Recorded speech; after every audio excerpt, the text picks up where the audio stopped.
Isang tawag ang natanggap ng UNTV News and Rescue mula sa isang concerned citizen sa insidente ng vehicular crash sa Quezon Avenue flyover pasado alas 4 ng madaling araw nitong Sabado, August 16. Naabutan pa ng team ang biktimang rider na nakahiga sa kalsada habang ang sa di kalayuan naman ay nandoon ang nakatumba nitong motorsiklo.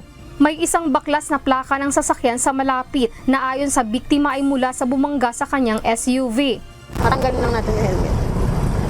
Hindi ka nahirapan namin nga, sir? Hindi. Agad na inassess ng team ang kalagayan ng rider na iniinda ang pananakit ng kanyang balikat. Ayon sa nakasaksi, tumila po ng bahagya ang biktima matapos masalpok ng SUV. Ito si sir, nasa likod ko. Ngayon yung Innova na or Avanza na black, ang bilis, nasa likod, kita ko sa side mirror. Hindi gumilid ako bigla.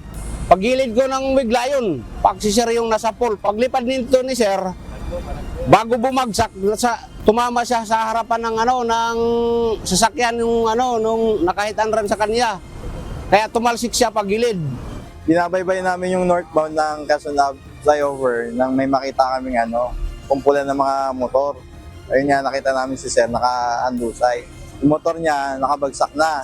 Binigyan ng first aid ng UNTV-NAR ang injuries ng biktima at naglagay na rin ng arm sling sa kanang balikat ng pasyente upang hindi lumubha. Nilinis na rin ng team ang mga sugat nito sa kamay at tuhod. Matapos lapatan ng paunang lunas, ay agad din itong inihatid ng UNTV-NAR sa Quezon City General Hospital. Lizel Nael, UNTV News and Rescue. Diyos ang aming sandigan, serbisyo publiko ang aming pinahahalagahan.